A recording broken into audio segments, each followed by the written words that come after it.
నమస్తే, welcome to Liya news. 16వ ఆర్థిక సంఘం ఆంధ్రప్రదేశ్లో పర్యటించింది. ఈ సందర్భంగా రాష్ట్ర ప్రభుత్వం ఆర్థిక సంఘానికి పలు సూచనలు చేసినట్టు తెలుస్తోంది.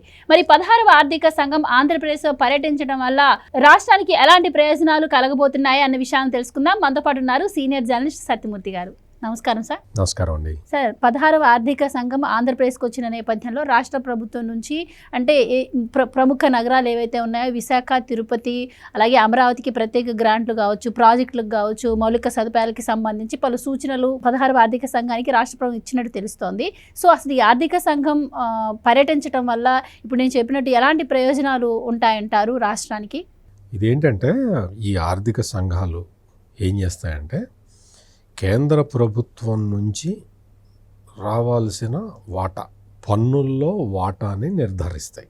అంటే వివిధ రాష్ట్రాల్లో వసూలైన పన్నులు వసూలు అవుతాయి కదా, వసూళ్ళైన పన్నులు వీటిలో రాష్ట్రాలకి వాటా ఎంత ఇవ్వాలి, రాష్ట్రాలకి ఏ విధమైన ప్రత్యేకమైన ఆర్థిక సహాయం ఎట్లా చేయాలి, ఏం చేయాలి అనే వాటి మీద సిఫార్సులు చేస్తాయి.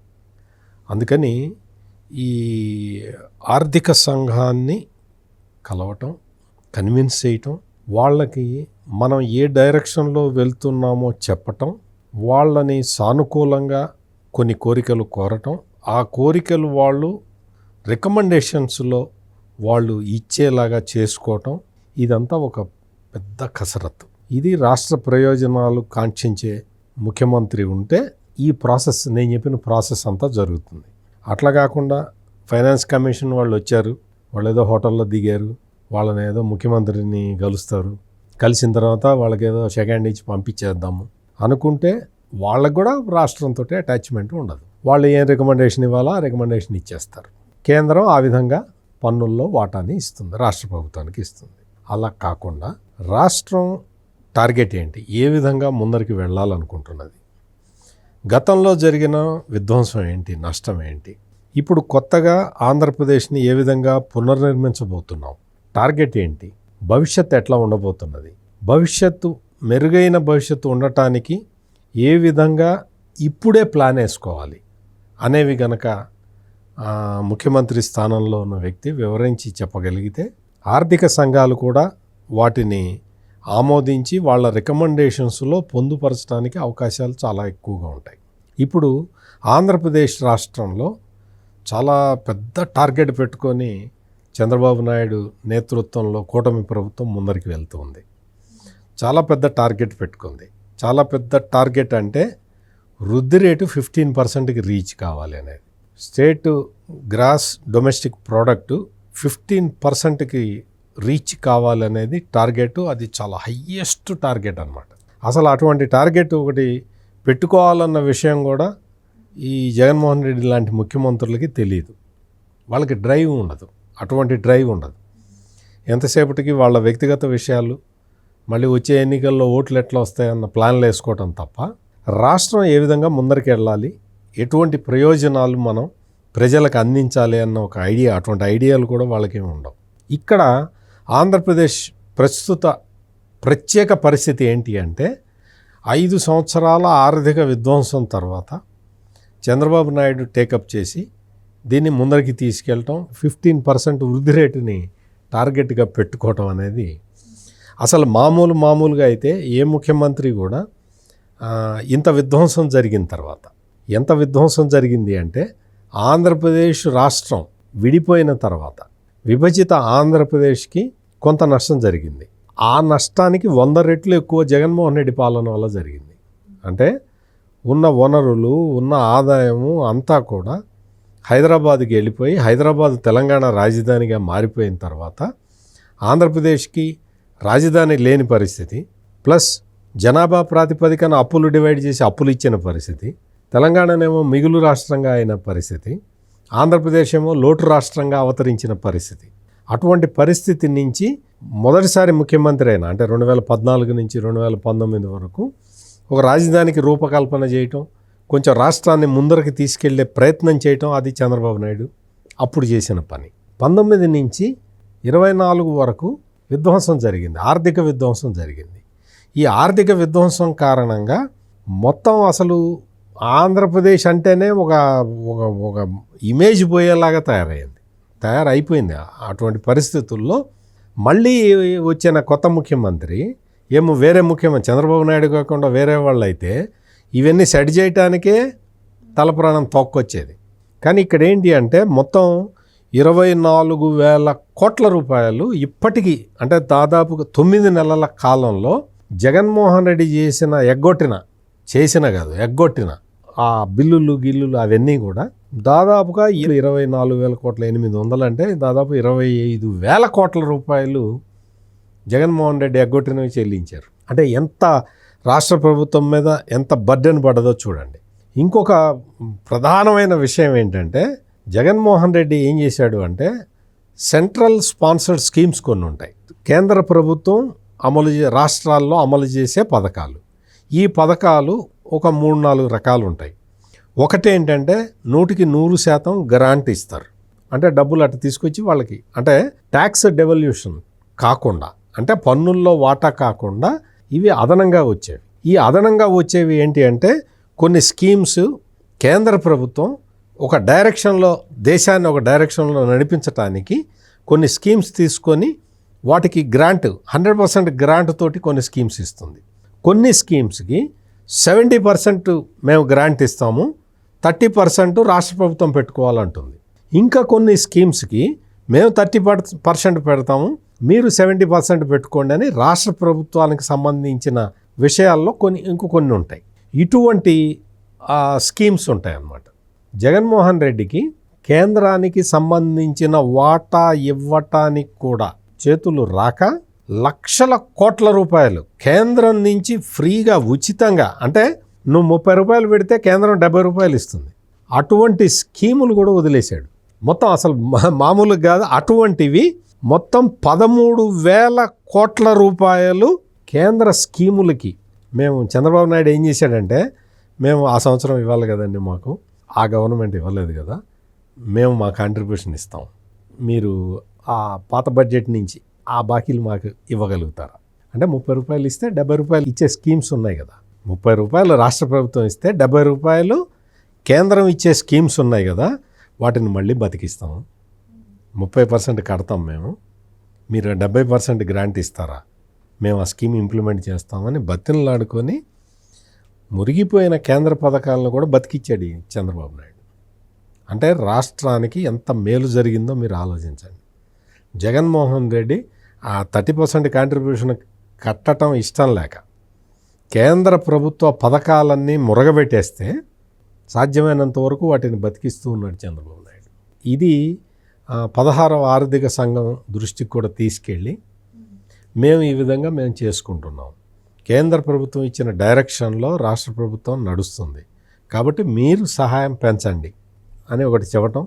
అదిగాక రాజధానే లేదు మాకు, అమరావతిని జగన్మోహన్ రెడ్డి విధ్వంసం చేశాడు, ఈ రోజున రాజధానిని బిల్డ్ చేసుకోవాలంటే మామూలుగా బిల్డ్ చేయటం, ఏదో బిల్డింగులు కట్టడం అవిని ఎవరైనా కడతారు, దాన్ని ఒక రాష్ట్రానికి ఒక గ్రోత్ ఇంజిన్ లాగా చేయాలి అంటే మీ వైపు నుంచి, అంటే కేంద్ర ప్రభుత్వం వైపు నుంచి కొంత కాంట్రిబ్యూషన్ కనుక ఉండగలిగితే మేము దాన్ని ఇంప్లిమెంట్ చేసి ఆ అమరావతిని దేశానికే గ్రోత్ ఇంజిన్ లాగా తయారు చేస్తాము అని వాళ్ళకి చెప్పి వాళ్ళని ఒప్పించటం. వీటితో పాటు నదుల అనుసంధానం అనేది అదొక ఇంపార్టెంట్ టాస్క్. కేంద్ర ప్రభుత్వం చాలా పెద్ద ప్రాజెక్టులు టేకప్ చేస్తూ ఉన్నది. సో అక్కడ మధ్యప్రదేశ్, బీహార్ వాటికి సంబంధించి ఒక పెద్ద ప్రాజెక్టు, నదుల అనుసంధానం ప్రాజెక్ట్ అని టేకప్ చేశారు.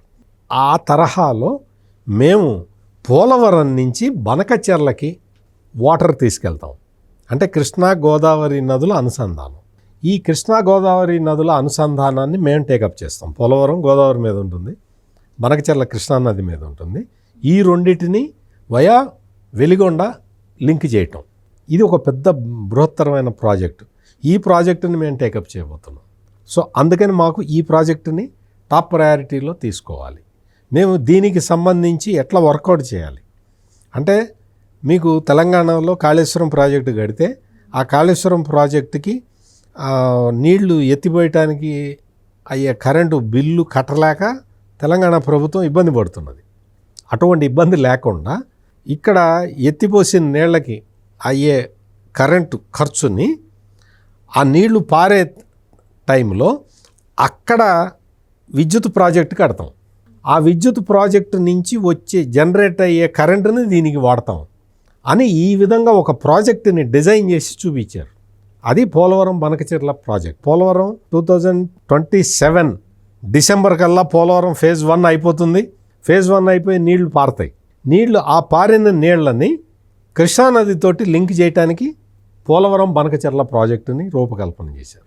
ఇవన్నీ కూడా ఏంటి అంటే దానివల్ల ఏమవుతుంది అంటే రాష్ట్రంలో అసలు వాటర్ అంటే ఇరిగేటెడ్ వాటర్ స్కేర్సిటీ ఉండదు. అటువంటి పరిస్థితి తీసుకురావడానికి చంద్రబాబు నాయుడు ప్రభుత్వం కొత్త స్కీమ్స్ పెట్టి ఇవన్నీ వాళ్ళకి చూపించారు, వాళ్ళకి ప్రజెంటేషన్ ఇచ్చారు. రాష్ట్ర ప్రభుత్వం ఏ డైరెక్షన్లో వెళ్తుందో చెప్పారు. ఇవన్నీ కాకుండా మీకు అసలు ఇండస్ట్రియల్ పాలసీస్ 19 కొత్త పాలసీలు తీసుకొచ్చిన విషయాన్ని చెప్పారు. ఎంఎస్ఎంఈ పాలసీ తీసుకొచ్చారు, క్లీన్ ఎనర్జీ పాలసీలు తెచ్చారు, టూరిజం పాలసీలు తెచ్చారు, ఎలక్ట్రానిక్ మ్యానుఫ్యాక్చరింగ్ మీద పాలసీ తెచ్చారు, మ్యారిటైమ్ పాలసీ సపరేట్గా పెట్టారు. అంటే ఇవన్నీ తీసుకురావటం, ఈ clean energy green energy projects ఇప్పుడు టాప్ ప్రయారిటీలో ఉన్నాయి. దేశం మొత్తం కూడా క్లీన్ ఎనర్జీ వైపు వెళ్తూ ఉన్నది. సో దానికి మేము ముందర ఇట్లా చెప్తున్నామని. ఈ రోజున మీరు చూడండి, ఏ టెక్నాలజీ గురించి చంద్రబాబు నాయుడు చెప్పిన తర్వాత మొత్తం దేశంలో ఉన్న దాదాపుగా ఒక 5-6 ముఖ్యమంత్రులు వాళ్ళు ఇప్పుడు ఏఐ టెక్నాలజీ, డ్రోన్ టెక్నాలజీ మీద మాట్లాడుతూ ఉన్నారు. ఉదాహరణకి నిన్నగా మొన్న మహారాష్ట్ర సీఎం దేవేంద్ర ఫడ్నవీస్ మేము ఏఐ టెక్నాలజీని, డ్రోన్ టెక్నాలజీని అగ్రికల్చర్లో ఉపయోగిస్తాము, దాన్ని మేము స్టడీ చేస్తున్నాం అని చెప్తున్నాడు.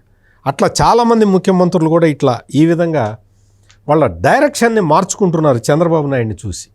అంటే టెక్నాలజీని ఎట్లా ఉపయోగించుకోవాలి, దాని ద్వారా ఎట్లా రాష్ట్రం డెవలప్ కావాలి అనేది. దీంతో పాటు ఈ 5 టూరిజం హబ్స్ అమరావతి, విశాఖపట్నం, అరకు, తిరుపతి, రాజమండ్రి, ఈ ప్లస్ ఇవే కాకుండా quantum valley development, skill development, Ratan Tata innovation hub, ఈ ప్రాజెక్టులన్నీ కూడా వాళ్ళకి చెబుతూ ఉంటే 16th finance commission chairman Arvind Panagariya ఆయన చూసి ఆయన ఆనందపడిపోయాడు. అంటే ఆయన మామూలు సాదాసీదా మనిషి కూడా కాదని, నీతి ఆయోగ్ చైర్మన్గా పనిచేసిన వ్యక్తి. ఆయన నాకు చంద్రబాబు నాయుడు గురించి నాకు ముందరే తెలుసండి అని చెప్పాడు. ఎట్లా తెలుసు అంటే చంద్రబాబు నాయుడు ఒక స్వచ్ఛ భారత్ కాన్సెప్ట్ తీసుకున్నప్పుడు ఈయన ఆల్రెడీ క్లీన్ అండ్ గ్రీన్ ప్రోగ్రామ్స్లో స్పెషలిస్ట్ కాబట్టి ప్రైమ్ మినిస్టర్ నరేంద్ర మోడీ చంద్రబాబు నాయుడిని స్వచ్ఛ భారత్ ప్రోగ్రామ్కి ఒక సలహాదారుడుగా పెట్టాడు. అప్పుడు అరవింద్ పనగారియా చంద్రబాబు నాయుడు కలిసి పనిచేశారు. ఆ తర్వాత ఈ డిజిటల్ కరెన్సీని ఎట్లా పెట్టాలి, అసలు చంద్రబాబు నాయుడు కాన్సెప్ట్ ఏంటంటే 1000 రూపాయల నోట్లు ఆపారు కదా, అసలు 500 నోట్లు కూడా ఆపాలనేది చంద్రబాబు నాయుడు కాన్సెప్ట్. మొత్తం పెద్ద హై వాల్యూ నోట్స్ ఉండకూడదు సమాజంలో, మొత్తం డిజిటల్ కరెన్సీ వైపు సమాజాన్ని నడిపించాలి అనేది చంద్రబాబు నాయుడు కాన్సెప్ట్. ఆ కాన్సెప్ట్ని ఎట్లా ప్రమోట్ చేయాలి అని ఒక కమిటీ వేస్తే ఆ కమిటీకి కూడా చంద్రబాబు నాయుడు చైర్మన్గా ఉన్నప్పుడు అరవింద్ పనగారియా వాళ్ళిద్దరు కలిసి పనిచేశారు. డిజిటల్ కరెన్సీ ప్రమోషన్ మీకు జగన్మోహన్ రెడ్డి తెలుసు కదా, ఆ డిజిటల్ కరెన్సీకి జగన్మోహన్ రెడ్డి వ్యతిరేకం. మొత్తం లిక్కర్ వ్యాపారం చేసి అంత డబ్బులన్నీ క్యాషే కొట్టేశాడు కదా. అంటే ఒక దూరదృష్టి గల మనిషి ఎట్లా ఆలోచిస్తాడు, ఒక హస్వదృష్టి గల మనిషి ఎట్లా ఆలోచిస్తాడనేది చెప్పడానికి నేను ఆ పాయింట్ చెప్పింది. ఈ విధంగా Arvind Panagariya 16th finance commission chairman Chandrababu Naidu ఇచ్చిన ఈ కాన్సెప్ట్స్ తోటి ఈ దీంతోటి గ్రోత్ టార్గెట్స్ ఎట్లా ఉంటాయి, ఆ గ్రోత్ని ఎట్లా సాధిస్తామని చెప్పటానికి ఈ ప్రాజెక్టులన్నీ పెడుతున్నాము, మేము గ్రోత్ ఇంజిన్స్ అని తయారు చేసుకుంటున్నాము అని చెప్పి సర్వీస్ సెక్టార్ని ఏ విధంగా ప్రమోట్ చేస్తాము, ఐటీ ఇండస్ట్రీని ఎట్లా ముందరికి తీసుకెళ్తాము అనే దీనివల్ల ప్రజలకి ఉపయోగపడేది ఏంటి, ప్రజలకి ఉపయోగపడటానికి డైరెక్ట్గా P4 మెథడ్ని ఎట్లా ఇంప్లిమెంట్ చేస్తున్నామని చెప్పి ఆయన వాళ్ళందరికీ చెప్పారు. చెప్తే మొత్తం వాళ్ళ టీం అంతా కూడా దే ఆర్ ఫుల్లీ కన్విన్స్ అయ్యారు. ఇప్పుడు మనం చూడాలి వాళ్ళు ఏ విధంగా కేంద్ర ప్రభుత్వానికి రికమెండేషన్స్ ఇస్తారు. రాష్ట్ర ప్రభుత్వానికి ఏ విధమైన ప్రామినెన్స్ ఇస్తారు రాష్ట్ర ప్రభుత్వ స్కీములకి అనేది కూడా మనం చూడాలి. జగన్మోహన్ రెడ్డి లాగా అయితే మాత్రం చంద్రబాబు నాయుడు ఖచ్చితంగా చెయ్యడు. Jaganmohan Reddy national highway projects వదిలేశాడు. కేంద్ర ప్రభుత్వం మేము ల్యాండ్ ప్రొక్యూర్ చేసి ఇవ్వవయా, మేము రోడ్లు వేస్తామంటే వదిలేశాడు జగన్మోహన్ రెడ్డి. రైల్వే లైన్లో ఏం చేయాలంటే భూమి సేకరించి ఇవ్వాలి రాష్ట్ర ప్రభుత్వం. ఇస్తే కేంద్రం లైన్ నీకు ఎక్కడికి కావాలంటే అక్కడికి లైన్లు వేసి పెడుతుంది. అటువంటి ప్రాజెక్టులన్నీ వదిలేసుకున్నాడు జగన్మోహన్ రెడ్డి. రాష్ట్రానికి భారీ నష్టాన్ని తీసుకొచ్చాడు. కొన్ని లక్షల కోట్ల రూపాయలు మౌలిక సదుపాయాల మీద రావాల్సింది రాకుండా చేశాడు ఈ జగన్మోహన్ రెడ్డి. ఏ రాష్ట్రమైనా సరే డెవలప్ అవుతుందా లేదా అని చూడటానికి క్యాపిటల్ ఎక్స్పెండిచర్ని చూస్తారు. అటువంటి క్యాపిటల్ ఎక్స్పెండిచర్ ఈశాన్య రాష్ట్రాల కన్నా తక్కువ పెట్టాడు ఈ జగన్మోహన్ రెడ్డి. ఈ రోజున వచ్చి మళ్ళీ అన్ని తప్పుడు ప్రచారాలు చేస్తున్నాడు.